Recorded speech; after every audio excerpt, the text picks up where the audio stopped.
Assalamu alaikum wa rahmatullahi wa barakatuh. Bismillahir Rahmanir Rahim.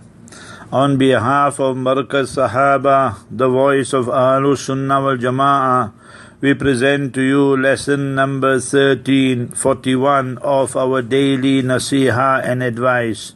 Today, with the grace and mercy of Almighty Allah Jalla wala, we discuss the lessons that are learned from Hajj.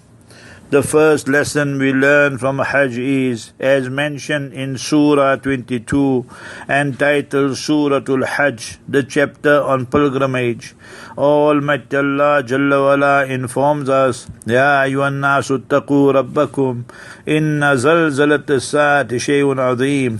O humankind, fear Almighty Allah, your sustainer, nourisher, provider. Verily, the convulsions on that day, the day of justice, is something very, very big and very, very enormous, and something beyond our comprehension and perception. So when we are in Mina, Arafat, Muzdalifah, that is the micro, and on the day of justice, the day of Qiyamah, that is the macro. So you see here, people get lost, people are so worried, people are worried about themselves, nafsi, nafsi. So this is a reminder of what will happen on the day of justice. Almighty Allah tells us, وَتَرَى النَّاسَ سُكَارَى وَمَا هُمْ بِسُكَارَى, that on that day of justice, right in the beginning of Surah Hajj, verses 1 and 2, Almighty Allah describes it. The women will forget to breastfeed. The women who are pregnant will miscarriage. And those people, you will think they are drunk and intoxicated, but they are not drunk, intoxicated. The punishment of Almighty Allah is very severe. So therefore, O Muslim, O Haji, you have performed your Hajj. May Almighty Allah accept it. But now we need to prepare for that day of justice as well. Second lesson we learn, people came from more than 100 countries for Hajj, alhamdulillah.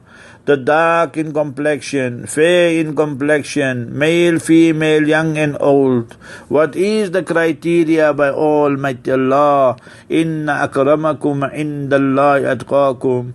We will not be judged by our wealth, by our handsomeness and beauty. Verily, the most noble of you is the one who has the quality of taqwa. The greater the taqwa, the more elevated we would be. Sayyidina Bilal radiallahu ta'ala anhu, here in Makkah, and we see he was given the distinction and the honor to climb on top of the Kaaba Musharrafah, the Baytullah, and render the adhan, the only personality who had that honor. Because of his crying, his persecution, yeah, in Makkah they tortured him in Batha Quraysh, and he would say, Ahad, Ahad. He became that one personality who was given this distinction by Mustafa sallallahu alaihi wasallam on the occasion of Fatih Makkah, the conquest of Makkah.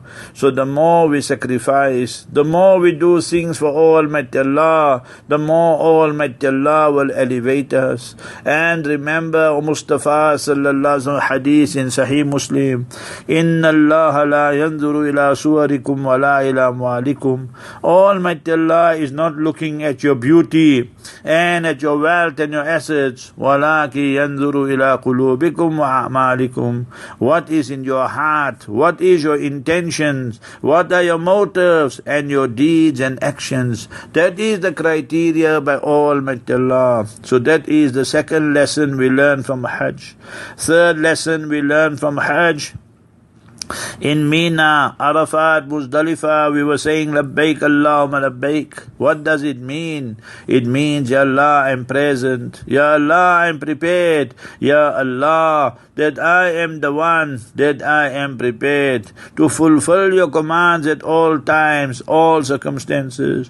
You tell me to walk, I'll walk. You tell me to run, I'll run. You tell me to sleep on the land and sand, I will do so.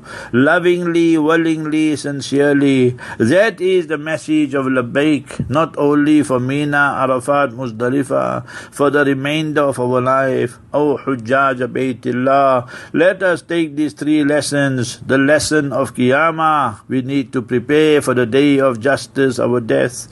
Second one, we need to prepare and see how Almighty Allah will judge us, what our motives and our deeds and actions. And third, to be ever ready to practice on the commandments of Almighty Allah and stay away from the vices and sins. May Almighty Allah grant us tawfiq. Ameen. Assalamu alaikum wa rahmatullahi wa barakatuh.